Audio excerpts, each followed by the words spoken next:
How you doing, guys? Today, it's just before Thanksgiving, so the actual tractor season for the most part has come to an end. So I went ahead and winterized this engine. Drained all the fuel out of the carburetor, took all the fuel out of the fuel lines. I took all the fuel out of the gas tank. Now, I did run true fuel, unethanol fuel in it, so in theory I could have left the fuel in there. I did leave it in the glass bowl, only because I've never had good luck getting these things to reseal after I've taken them apart. So a little bit of true fuel right here over the next, 5-6 months is not going to be a problem. Who cares? Tank is nice and clean and dry. The carb is nice and clean, and I made sure that everything was out of the bowl, and then I disconnected the fittings and blew the line out. So there's no fuel in the carburetor itself. The only thing that kind of stinks is the little drain plug here weeps, even though it's been cranked.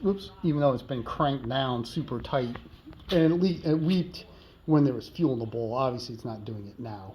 Today, what we're going to do is we're going to go ahead and start putting the flywheel and the clutch back onto the back of the engine, because I am going to go ahead and put the rest of the drive line back in the tractor. That way, first thing next spring, hopefully, you put fuel in, check the oil, rope it, start it, and then we can start testing the drive line itself.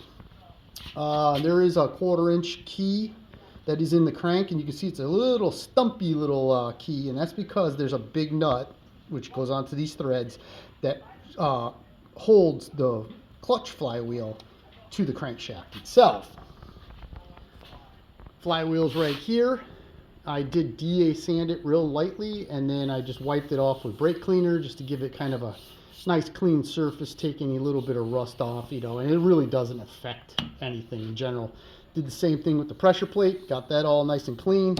We have the brand new clutch disc that I talked about in a prior video, and then here's the big nut and lock washer that holds this flywheel onto the engine. It is kind of interesting because this flywheel, this is cast iron, it's thick, it's heavy. I mean, this is probably 20 pounds, maybe 25 pounds. It's pretty heavy.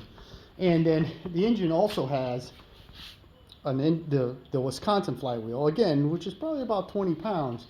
So it's very interesting when you go to start a senior, okay, you put the rope on, then you pull it. When you're pulling, you're actually turning the entire engine over, turning that flywheel. You're turning the flywheel for the clutch disc, the entire pressure plate, and the input shaft of the transmission. That's a lot, so these things are a little bit tough to get started. And where I'm feeling as if my idle might be a little bit high and I can't get it to slow down, I think once I actually start putting all this weight or drag or load on the motor, I think my idle will actually come down to where, just the natural drag will get the idle to lower where I theoretically think it should be. But again, that's for a later date. So as you can see, I got the key in place. I am going to pull the key forward, and then I'm going to get the flywheel. The flywheel has a little bit of a slip fit to it. So I'm going to get the rubber mallet and just go tap, tap, tap real light to get it into place. I did have to use a puller using these screws to get it off.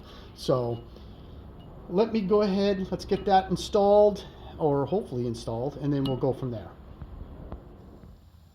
Okay, I got it pretty much. You can see the keys right there. This is the end of the crank where the threads, where the big nut goes on, and the flywheel's pressed on. Now, what I did was very gently, made sure everything was lined up, just took this little dead blow hammer. I didn't want to go hard because I don't want to hit the bearings too hard in the engine, and just lightly tapped it in a crisscross pattern. That got it pretty much all the way on till there was just a little bit of a thread showing. Then I just took that piece of wood that you got right there, and I used it with the dead blow to get it in place. Then once I had enough, I had maybe 3 or 4, maybe 3 threads showing. I went ahead and put the nut on, which I can't do with my left hand, of course. Let's go. There we go. Without the lock washer. And then I very gently, with my impact, just kind of tightened, loosened it, tightened, loosened it, tightened, loosened it, and pushed it on until it was, it really can't go on anymore. So what I'm going to do is I'm going to clean this all up. I am going to get the lock washer, put that in place, and then put a little tiny bit of blue Loctite on this. And then I'm just going to bang, bang, bang, bang, with the impact wrench. I don't have this set. This is set to the medium.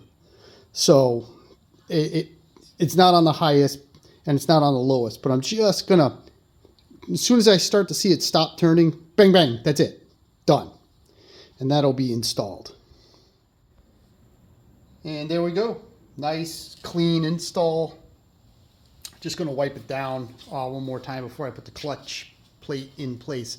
The big thing I need to do now is this. This is the clutch alignment tool. 10 spline, 1.125", I believe it is. But because this is for a Model A Ford, it doesn't really work for the Senior. This thing is all flopsy in the crank, so that ain't gonna work. And then this is the pilot bushing right here. When you try to put this in there, yeah, that ain't gonna work either. That's no bueno. So I gotta do one or two things. Either I gotta build this up to center it in the crank, or I gotta sand it down some to fit into the pilot bushing. I think what I'm going to I don't know, because the clutch, if I put the clutch in, right, then I got to try to sneak this bushing into the crank through the clutch plate itself. That's not impossible, but it's probably not going to be the easiest in the world. So I'm going to think about this a little bit before I dive in and start doing some crazy stuff. So after some contemplating, what I have decided to do was break out my electrical tape and build up the end of the alignment tool so it fits really snug, or nice and snug, into the back of the crank. Now, I've already tested this and it does work. This thing goes in and it's nice and tight. It doesn't wobble around or nothing. And once I put the clutch disc on and then push the clutch disc up against the flywheel, it's about as centered as it's ever going to be, in my opinion. So, and then I will snake the pilot bushing through the clutch disc into the back of the crank. The other thing I did was I went ahead to the hardware store and got new grade 8 bolts and some new lock washers in order to bolt the pressure plate to the flywheel. These are the original bolts here. I don't think they were grade 8. They were just just some old style regular grade 5 bolts. But excuse me, I'm going to have to just trim these down a little bit because they're 1 inch. Those are 3/4, and it's got to be like about 7/8 to be dialed with the lock washer. So that's what I'm going to do. I'm just going to nip the ends off of these and just file them up real quick. I'll go ahead and get the alignment tool in place with the clutch disc, and we'll start putting that pressure plate back on. Just for documentation purposes, that's how, I'm whacking it, and this thing's not moving at all. You take the the clutch disc, put it right up. It's right there, and this thing's perfect. So I'm going to go ahead, leave this the way it is, and I'm going to go ahead and get the bolts all trimmed up, and let's get that pressure plate on. For the pressure plate, I got the grade 8 bolts. I've cut 1/8 of an inch off of each one, so they're 7/8 in length. Go ahead, file the ends, make sure it's nice and smooth, and then I run my thread chaser kit down the 5/16, and then just hit it with a Scotch-Brite pad so you get a nice smooth end. That way we don't have any issues going into the flywheel, because we cannot cross thread these things. So each one I test to make sure that they are 100%. Those two are ready to go. This one just needs to have the thread chaser run down on it just to make sure that the threads are all good. Yep, mint. I'm just going to go ahead, hit that with a little Scotch-Brite, and knock out the other 3.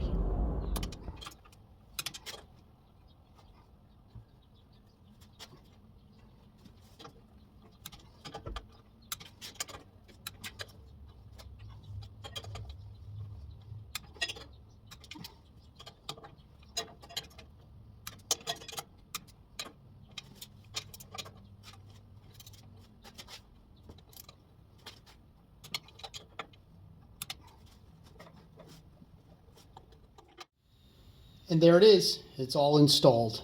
When I was like bringing the pressure plate in, I made sure I did it in a crisscross pattern, brought it down nice and slow, made sure it wasn't twisting until it just seated. And then I crisscross patterned until it was just snug tight with the ratchet wrench. And then I torqued them in a crisscross pattern, except for the last pass or the last two passes. It doesn't matter because these plates were already up against the flywheel. I did torque it to 25 foot-pounds. I also put a little bit of blue Loctite on each one of the bolts, plus there's lock washers, so that shouldn't come apart.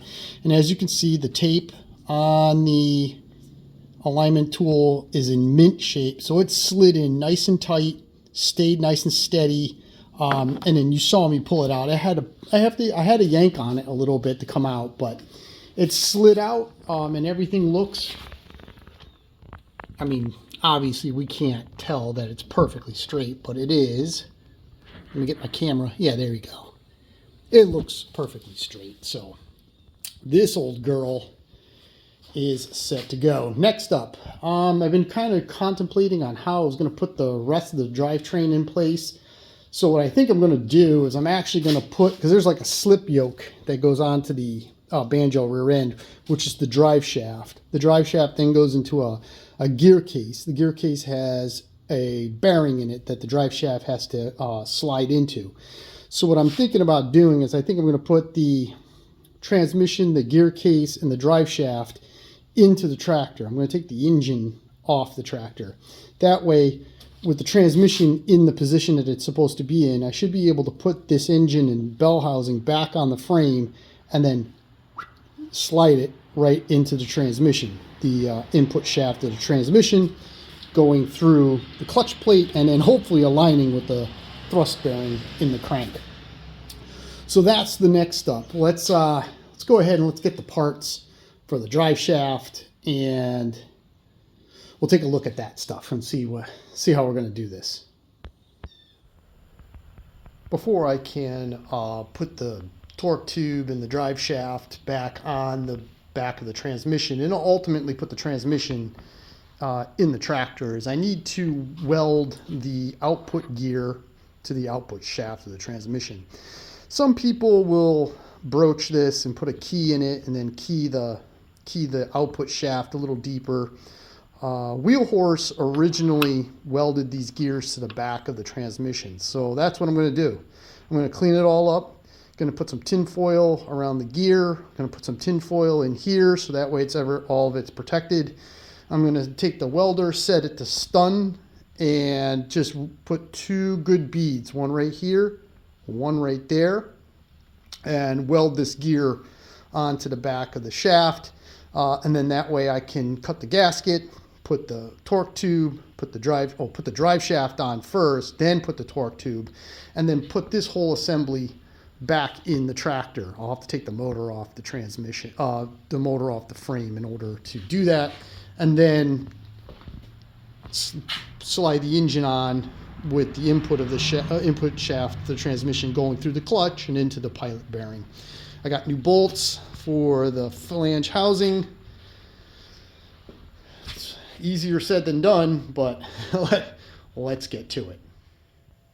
All right, so everything should be set up. I made sure everything was good and clean. Got the gear right where I wanted it. Went ahead, filled in everything with tin foil so that way we can keep the slag out of the bearings, out of the teeth of the gear, all that stuff. And I did cut a little small piece of thread rod and I stuck it, just loosely threaded it in just to protect the threads in the event at some point in time I have to use it. I don't want anything all butchered up. I'll just take a pair of vice grips and pull that out. So I'm going to go ahead, set everything up with the welder, and burn that gear in. And there we go.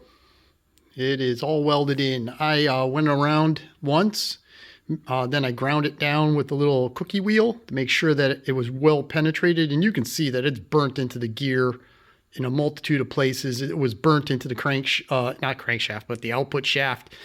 And then I just re-welded it one more time. Not the prettiest welds in the world, but definitely it is secure. If this thing spins off the shaft, I got a lot bigger problems, I believe, than than just losing this gear. But everything in the gear case is ready to go. Now, this is where, oh man, we got a little bit of a problem. The problem? I hurt my back.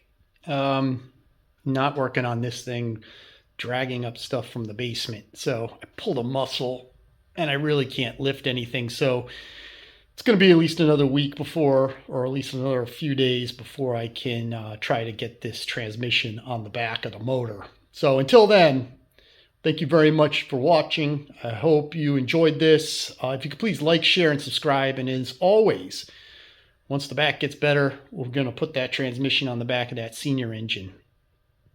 You have a great day.